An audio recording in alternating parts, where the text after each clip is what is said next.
नमस्कार, मी संदीप पाटील, सदस्य युवा विद्यार्थी असोसिएशन महाराष्ट्र राज्य। मी आज तुमच्याशी आपलं सर्वांचं 9 मार्च रोजी पुणे येथे जे शिक्षक भरती संदर्भात आंदोलन आहे त्या आंदोलनाच्या परवानगीविषयी बोलायला आलोय। या परवानगीविषयी बोलत असताना आपल्याला अपेक्षित आहेत त्या सर्वच परवानग्या मिळालेल्या आहेत। दुसरी महत्त्वाची गोष्ट, मी सर्व संघटनांना, सर्व अभियोजकधारकांना विनंती करतो की हे या संघटनेचं आंदोलन आहे, ते त्या संघटनेचं आंदोलन आहे, असा जो काही तुमच्यामध्ये गैरसमज असेल किंवा मनस्थिती असेल ते सर्व विसरून जावा। आणि मी सर्वसामान्य अभियोजकधारक आहे आणि मला माझ्या हक्काची नोकरी हवी आहे आणि त्यासाठी मी आंदोलनाला जाणार आहे, एवढंच लक्षात ठेवा। आम्हाला तुमच्याकडून आर्थिक मदत मिळावी याची अजिबात अपेक्षा नाही। आम्हाला फक्त एकच अपेक्षा आहे, ती म्हणजे तुम्ही आंदोलनाला या आणि स्वतःच्या हक्काची नोकरी मिळवा। आता मी परवानगीविषयी बोलतो। आमची ही एक संघटना आहे, या संघटनेची आम्हाला साथ आहे असं म्हटलं तरी वावगं ठरणार नाही। युवा विद्यार्थी असोसिएशन महाराष्ट्र राज्य आणि या संघटनेतर्फे सदरचं लेटर आम्ही श्री रणजित सिंह देओल, शालेय शिक्षण क्रीडा विभाग, प्रधान सचिव महाराष्ट्र, मध्यवर्ती टपाल केंद्र, मंत्रालय 25/2/2026 म्हणजे 25 फेब्रुवारी 2026 ला आम्ही हे पत्र मंत्रालयात दिलं आणि आमचे आंदोलन आम्ही पुणे येथे करत आहे याविषयी मंत्रालयात आमची माहिती पोहोचवली। परिणामात आमच्या आंदोलनाची दखल मंत्रालयात सुद्धा शालेय शिक्षण क्रीडा विभाग, प्रधान सचिव महाराष्ट्र राज्य घेतील याची आम्हाला खात्री आहे। पुढे जाऊन तुम्हाला आणखी एक गोष्ट सांगावीशी वाटते, ती गोष्ट आहे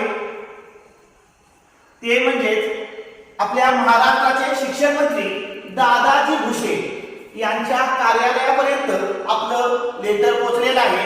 आपण पुण्यात आंदोलन करतोय याविषयी दादाजी भुसे आपले शिक्षण मंत्री यांच्यापर्यंत आपली माहिती गेलेली आहे।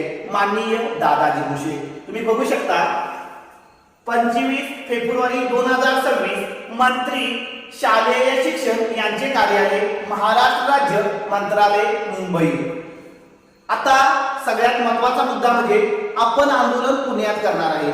मग पुण्यात आपल्याला आंदोलन जिथे करणार आहे त्या ठिकाणाची परवानगी सुद्धा मिळावी लागते आणि संबंधित परवानगी पोलीस स्टेशन मधून घ्यायची असते आणि ही परवानगी सुद्धा आपल्याला मिळालेली आहे आणि या परवानगीविषयी सुद्धा मी तुमच्याशी बोलतो। बघा, प्रति माननीय पोलीस निरीक्षक साहेब, बंड गार्डन पोलीस स्टेशन पुणे। आता मी जास्त वेळ न घेता डायरेक्ट तुम्हाला सांगतो की आपल्याला परवानगी मिळाली आणि त्या संदर्भात इथं संबंधित ऑफिसचा आणि अधिकाऱ्यांची सही आहे। त्यानंतर आम्ही पुणे येथे आंदोलन करणार आहे। हे पुण्याच्या ऑफिसला जे शालेय शिक्षण विभागाशी संबंधित आहे त्याला आपण म्हणतो आयुक्त कार्यालय आणि आयुक्त कार्यालयापर्यंत सुद्धा आपण आंदोलन करणार आहे। ही बातमी आम्ही पोहोचवलेली आहे। ही बातमी सुद्धा कालच 25 फेब्रुवारी 2026 ला पोहोचवली आणि यासाठी प्रति आहे सचिंद्र प्रताप सिंह साहेब, आयुक्त शिक्षण विभाग महाराष्ट्र राज्य।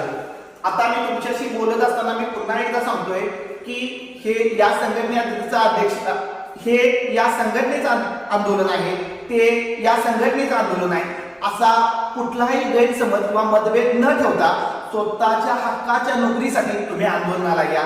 दुसरी महत्त्वाची गोष्ट, आपल्याला सोयीस्कर जे सगळं मुद्दा आहे ते मुद्दा सुद्धा आपण नक्की मांडणार आहोत। माझा हा मुद्दा घेतला नाही, माझा तो मुद्दा घेतला नाही असं कुठलाही गैरसमज तुम्ही ठेवू नका। सर्वांना योग्य असतील आणि सर्वांना समावेशक असतील म्हणजे सर्व समावेशकच मुद्दे आपण आंदोलनामध्ये घेणार आहे। आणि सगळ्यात महत्त्वाची गोष्ट म्हणजे शिक्षक भरतीचा रोड मॅप आपल्याला हवा आहे, तसेच 15 दिवसातून बुलेटिन आपल्याला हवा आहे, अनलिमिटेड प्रेफरन्स आपल्याला हवा आहे। 2022 चे जे काही बिंदू रिक्त होते ते स्पेशल राऊंडद्वारे किंवा दुसऱ्या राऊंडद्वारे आपल्याला मिळायला हवं असं अनेक मुद्दे आहेत। सर्वच मुद्दे वाचून दाखवणं आता शक्य नाही, तरी सुद्धा मी युवा विद्यार्थी असोसिएशन तर्फे तुम्हाला नम्र विनंती करतो की सर्वांनी हे आंदोलन माझं आहे म्हणून या आंदोलनात सहभागी व्हा। धन्यवाद।